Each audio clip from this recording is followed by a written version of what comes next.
Sebelum masuk pada pembahasan ini, saya akan sedikit menceritakan Nabi Muhammad itu siapa, atau siapakah dia yang kita kenal. Beberapa orang mungkin belum mengetahui bahwa Nabi kita ini sebenarnya bukan orang Arab. Agak mengejutkan cerita ini bagi beberapa orang, tapi bagi ilmuwan tidak. Kenapa? Apa bedanya orang bodoh dengan ilmuwan? Ilmuwan ini pernah bodoh, betul Margono ya? Margono merasa tidak pernah, jadi dia merasa ilmuwan, merasa telah sampai padahal bukan belum memulai, belum berbuat. Makanya dia diterima juga di kalangan orang-orang bodoh. Di banyak tempat pokoknya dia diterima pasti di kalangan orang bodoh itu. Beda dengan orang bodoh, dia belum pernah pinter. Logis ya, mantiki ya, betul ya Ustadz Mu'id ya. Orang pinter pasti pernah bodoh itu. Kata siapa? Abdurrahman Ibn Khaldun, ini seorang sejarawan. Abul Iqtisad, bapak ekonomi. Abul Ijtima, bapak sosiologi, yang wafat pada tahun 808 Hijriah. Beliau katakan, al-insan, sorry terpaksa saya sebut ini kepada siapa, Divan ya, jahilun bizatihi, alimun bikasabihi. Manusia itu bodoh pada prinsipnya, memang dari sononya bodoh itu, tetapi dia menjadi pinter kalau berusaha. Kapan orang pinter? Kalau dia sesuai hadis Nabi, kalau dia terus belajar. Nabi Muhammad bukan orang Arab, bukan. Beliau orang Arab pendatang. Namanya Musta'ribah, dari kata ista'raba. Jadi beliau ini isti'arab atau Musta'ribah atau Mu'arrab. Jadi kalian yang Jawa nggak usah sedih. Kalian yang Sasak, Bugis, Sunda nggak usah sedih itu. Ya sudah, kalian jadi Indonesia saja. Jadi Musta'ribah. Atau kadang disebut Mu'arrab. Mu'arrabun atau Musta'ribah. Bukan Arab asli. Siapakah leluhur Kanjeng Nabi? Siapa? Siapa mbahnya Nabi Muhammad? Siapa? Nabi Ismail atau Nabi Ibrahim ya? Ismail bahasa Arab bukan? Ustaz Sipul, bahasa Arab bukan Ismail ini? Bahasa sama Madura, bukan, itu kampungan itu. Kamusnya saja tidak ada kok. Bahasa Ajam itu juga bahasa orang yang ya, belum diperbaharui pengetahuannya. Itu bahasa Ibrani. Nabi Ibrahim ini berasal dari distrik itu kita katakan kampung lah atau kecamatan kalau zaman sekarang. Dari distrik Ur-Keldah, ini di Babilonia. Rajanya yang sangat populer waktu itu adalah Nebukadnezar atau Bukhtanasor. Dari distrik Ur-Keldah. Di manakah distrik Ur-Keldah itu? Ya di Irak. Ya Iran itu dulu Babilonia. Makanya namanya Ibrahim bukan bahasa Arab. Kalau Ibrahim atau Ismail bahasa Arab, coba ditasrif, bisa enggak itu? Jangan nyuruh Haikal Hasan, siapa? Zulkarnain pasti tidak bisa lagi, bahasa Arab saja tidak bisa kok, apalagi yang bukan bahasa Arab kan. Jadi Ismail ini adalah Arabisasi atau isti'arab atau mu'arrab dari Yishmael. Aslinya Yishmael. Yishmael. El ini Tuhan, artinya Elohim. Yishma diarabkan menjadi Yasma. Falah artinya apa? Yasma. Sami'a yas artinya apa? Mendengar. Jadi Ismail ini Arabisasi dari kata Yishmael, orang yang senantiasa mendengarkan Tuhan. El berarti Elohim. Beberapa tahun yang lalu saya ngajar perbandingan agama. Jadi saya cerita lengkap biasanya di buku Sejarah Tuhan, macam-macam lah ya. Perkembangan bahasa dan sebagainya ya. Bukan orang Arab asli, bukan. Makanya pribadinya tidak seperti orang Arab. Kalau Anda mau tahu orang Arab seperti apa, mari kita buka surat At-Taubah. Ini orang Arab asli loh ya. Yang mabuk Arab apalagi, yang Arab KW ya. Ini Arab asli ini. Ada di surat At-Taubah ayat 97-98. Bismillahirrahmanirrahim. Al-a'rabu asyaddu kufran wa nifaqan wa ajdaru alla ya'lamu hudud ma anzalallahu ala rasulih wallahu alimun hakim.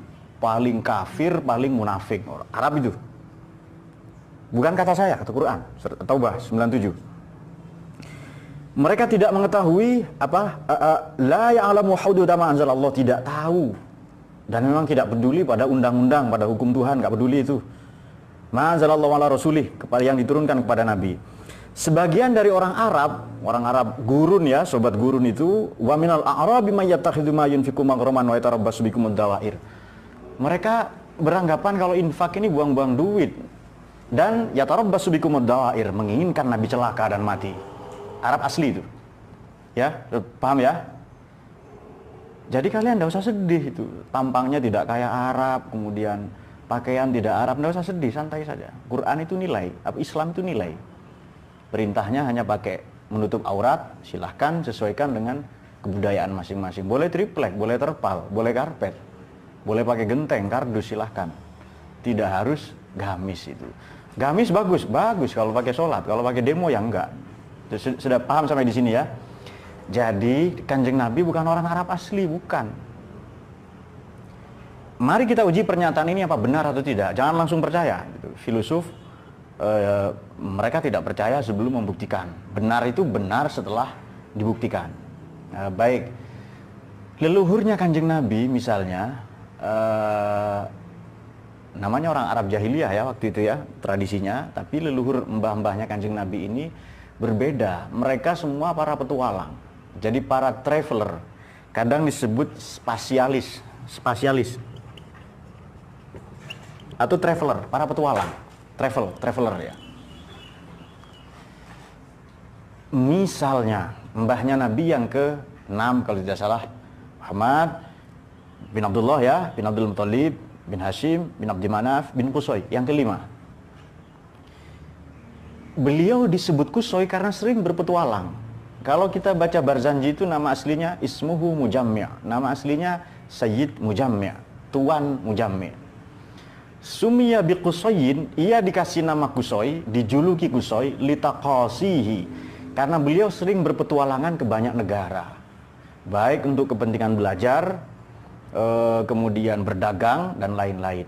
Nanti mbahnya Nabi yang ke-11 betul-betul memang ahli ekonomi, seorang ekonom, ahli perniagaan. Yang Qusay yang ke-5 tadi kan, bin Qusay bin Kilab bin Murrah bin Ka'ab bin Lu'ay bin Ghalib bin Fihir. Fihir ini julukannya Quraisy. Bahasa Arab kuno itu kursun artinya uang. Quraisy ahli di bidang uang, ahli di bidang perekonomian. Jadi kalau ustadz amatir pasti tidak paham ini. Apalagi ustadz YouTube ya yang tidak punya guru, tidak pernah mondok, tidak pernah belajar di mana-mana, tidak pernah di pesantren itu. Tahu-tahu langsung fatwa gara-gara bikin video YouTube 2 menit misalnya itu. Nah mereka, siapakah mereka? Mungkin seperti Arab gurun tadi itu. Al-a'rabu asyaddu kufran wa nifaqan, kemudian yajdaru Allah yang lamu hudud ma anzalallahu ila rasulih, kemudian yatarabbasu bikumud dawair. Itu yang Arab gurun itu, Arab asli itu seperti itu. Maka tidak heran kalau watak-watak orang Arab itu seperti itu. Dan oleh karenanya Nabi diutus di sana. Apakah saya anti Arab? Saya cerita ini di beberapa tempat lalu dianggap anti Arab. Nama saya Arab, sama orang tua saya, mbah-mbah saya Arab semua. Yang mengkritik saya namanya Wahono, ya kan? Namanya Wahono, namanya Rukiman itu, Markimin, namanya itu, ya, yang mengkritik saya itu. Yang bahasa Arab cuma taunya akhi sama ukhti saja itu, sama liko, sama poligami. Nah, itu yang mereka tahu. Jadi Fihir itu Quraisy, makanya Anda cari ya ayat yang menceritakan Arab, yang Arab gurun seperti tadi itu, Arab asli itu. Tapi kalau Quraisy, mbah-mbahnya Nabi pasti ceritanya baik. Bismillahirrahmanirrahim. Li ila fi Quraisyin ila fihim rihlatas syita'i was shayf falyabudu rabb hadzal baitil ladzi at'amahum min ju'in wa amanahum min khauf. Li ila fi Quraisyin, oleh karena bangsa Quraisy. Lalu Quraisy ini menjadi klan. Yang ahli di bidang perekonomian, nama aslinya Fihrun. Nama aslinya Quraisy itu Fihir. Disebut Quraisy karena dia ahli di bidang kurs. Jadi kurs ini bukan bahasa Inggris, bahasa Arab, kurs itu. Maksud saya begini, saya bisa bacakan banyak hadis bahwa Arab dengan non-Arab sama. Yang membedakan dia bertakwa atau tidak, itu dia. Dan itu sesuai ayat Quran. Apa orang bukan Arab bisa jadi ilmuwan? Banyak ahli hadis itu. Ahli hadis itu bahkan bukan cucunya Nabi. Anda tahu Imam Bukhari dari mana? Bin Abdullah Muhammad bin Ismail bin Ibrahim bin Bardisbah al-Bukhari. Orang mana? Justru orang Soviet. Pecahan. Sekarang yang makamnya ditemukan oleh Bung Karno waktu itu. Kalau Anda baca ahli hadis, Bukhari, Muslim, Tirmidzi, Nasai, Ibnu Majah, Daruqutni, Ahmad, Abu Dawud, Ad-Dailami, At-Tabrani yang ngarang Mujam Al-Kubra itu, Al-Kabir. Banyak di antara mereka bahkan memang bukan orang Arab. Failasuf, para sufi itu. Banyak bukan orang Arab. Artinya Arab atau tidak itu sama saja. Kalau tidak belajar ya bodoh, itu sesimpel itu, sesederhana itu. Jadi Falahuddin, misalnya Falah ya, yang ditulis Falahuddin misalnya, seperti nama-nama di abad pertengahan, Paladins ya, di abad kegelapan Eropa lah yang kemudian nyasar sampai di mana? Di Bogor ya, kegelapan di sana itu. Kalau Margono memang dia dan sekitarnya gelap, bahkan begitu Margono pergi terang, gitu ya. Kampungnya Margono pergi terang. Jadi memang ketika Margono ada, ayam-ayam, ternak-ternak, binatang semua dijaga oleh penduduk sekitar. Betul ya? Betul itu. Karena merasa tidak aman. Sebenarnya tidak ada Margono tetap dijaga. Karena memang binatang ternak itu. Al-Bahaim ya. Karena bangsa Quraisy ini sering melakukan rihlah, perjalanan. Kalau musim dingin Syita ke selatan, Ethiopia ke Yaman. Kalau Soif ke utara, Mesir sampai ke Eropa, Romawi Timur ya, Maroko, Maghrib, dan lain-lain. Maka mereka yang punya banyak uang, mereka yang begawan-begawan ekonomi, oleh Allah diminta untuk diperintahkan menyembah. Falya'budu rabb hadzal bait. Ayo sembahlah. Kalau orang-orang yang punya pengaruh, elit lah ya, baik elit politik, elit ekonomi, elit kebudayaan, dia sudah ya'budu rabb hadzal bait, menyembah Tuhan yang sama, pemilik Ka'bah itu, nanti diikuti oleh orang awam. Jadi dakwah itu yang efektif sebenarnya kepada mereka yang punya pengaruh. Itu dakwah yang efektif itu. Dan Tuhan di sana digambarkan sebagai Tuhan yang sangat punya kepedulian pada ekonomi, yakni allazi at'amahu min ju', yang ngasih makan dari kelaparan. Kan Tuhan peduli pada kemakmuran dan kesejahteraan. Amanah min khauf, baru nanti keamanan, baru stabilitas politik, baru konstelasi kebudayaan dan lain-lain. Nah, itu juga beberapa bukti bahwa jadi mbahnya Nabi ini petualang, di samping juga ekonom. Kemudian Sayyid Abdul Muthalib itu takmir masjid, pengelola daripada Ka'bah itu. Memang orang Arab dulu namanya lucu-lucu ya, namanya Abdus Syams, hambanya matahari. Kemudian Abbas. Abbas ini artinya orang yang merengut terus, bermuka masam. Dari kata abasa wa tawalla an ja'ahul a'ma. Jadi ketika Sayyid Abdul Muthalib, ketika istrinya hamil, siapa nama istrinya? Tentu saja Bu Thalib ya. Bu Thalib itu Ibu Thalib, istrinya hamil. Sayyid Abdul Muthalib ini cemas dengan segala bentuk ketidakadilan, penindasan. Lantas apalagi itu pakliknya Nabi ya, paman daripada baginda Nabi. Kemudian cemas dengan mereka yang menyembah berhala dan lain-lain, maka bermuka masam.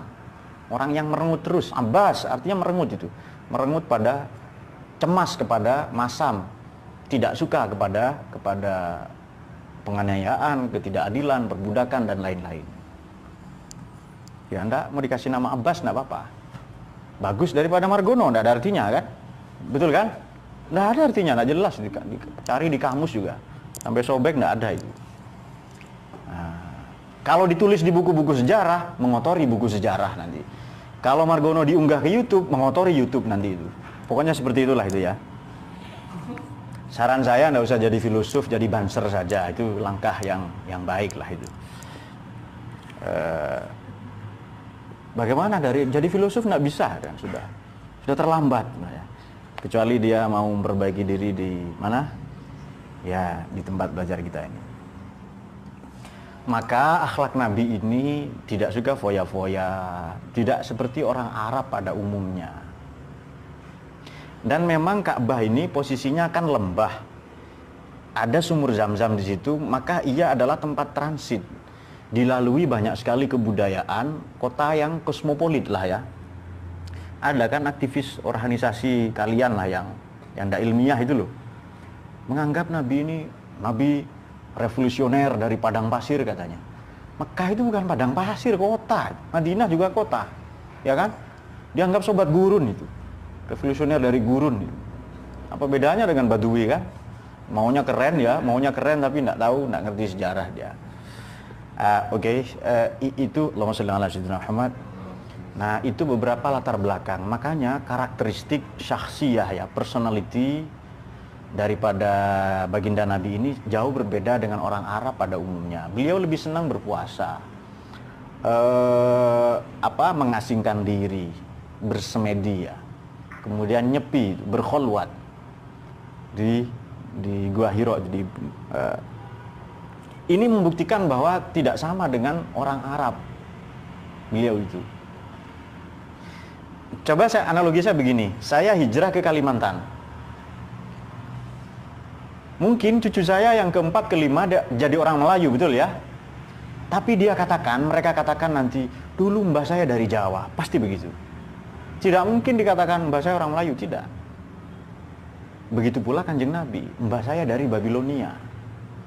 Berarti bukan Arab asli, ia sudah Arab pendatang. Arab asli, seperti surat At-Taubah 97-98. Asyaddu kufran wa nifaqan, la ya'lamu hududa ma anzalallahu ila rasulih. Tidak ngerti hukum-hukum, tidak tahu undang-undang, halal haram, tidak peduli. Perbudakan, istrinya 200, simpanannya 400, anaknya bertebaran di mana-mana, kemudian pembunuhan, apalagi perang antar etnik, namanya apa? Tribalisme dan lain-lain. Makanya ajaran Nabi ini ditolak karena akan mengganggu stabilitas ekonomi, stabilitas politik, maupun konstelasi budaya yang sudah berkembang, kemapanan yang sudah ada waktu itu. Nah, jadi kalian tidak usah sedih, yang bukan Arab tidak usah sedih. Imam mazhab itu Imam Hanafi, Imam Abu Hanifah ya, dengan Imam Ahmad bin Hanbal bukan Arab. Imam Syafi'i pun bukan cucu Nabi, meskipun Quraisy juga bersambung ke mbah-mbahnya Nabi itu.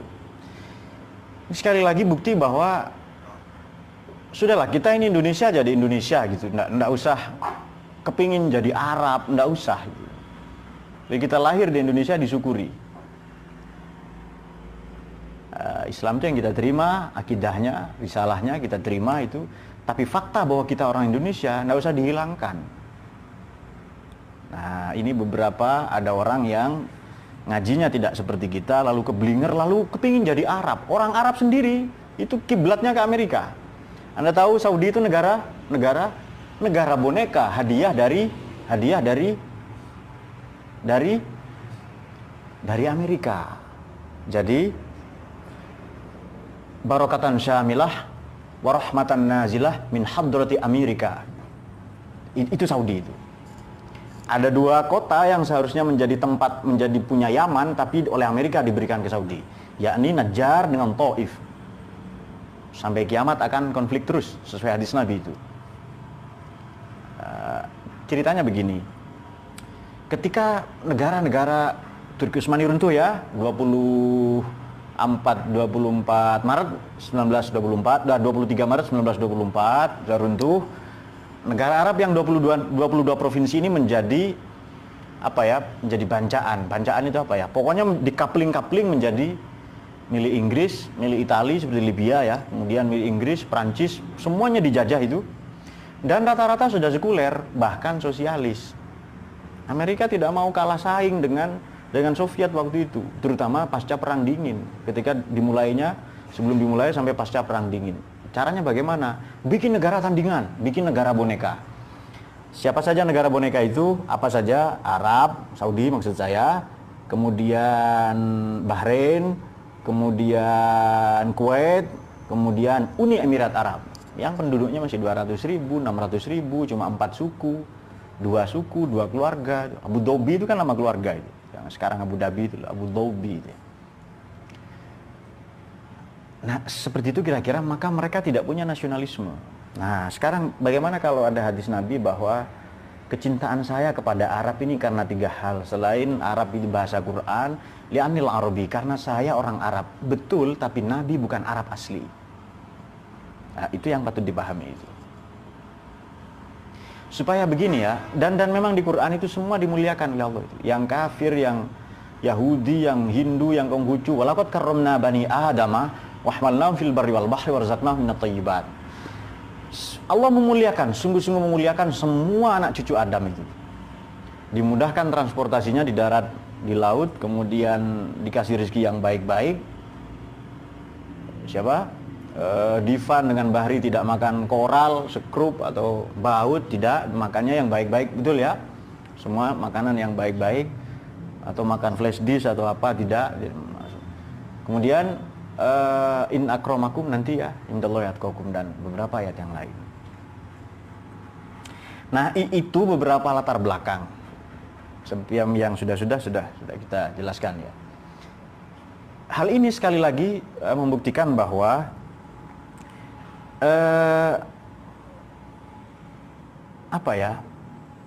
tidak patut kita ini memiliki ta'assub ya. Ya, fanatisme boleh dalam hal apa dulu. Sebab begini, di banyak tempat suku ya, salah satu suku yang rasis itu adalah bangsa Arab. Itu sangat rasis itu. Merasa dirinya lebih mulia, lebih hebat. Banyak TKW disiksa ya. TKW berangkat pulang TKO itu sudah punya anak 2 langsung itu. Itu beberapa kebiasaan mereka. Nah, jadi sekali lagi ini membuktikan bahwa kita berasal dari manapun tidak penting ya. Fakta yang tidak bisa kita tolak adalah kita orang Indonesia, itu fakta itu. Kita suku apa itu tidak terlalu penting, yang penting adalah bagaimana kita punya kontribusi untuk agama, untuk negara.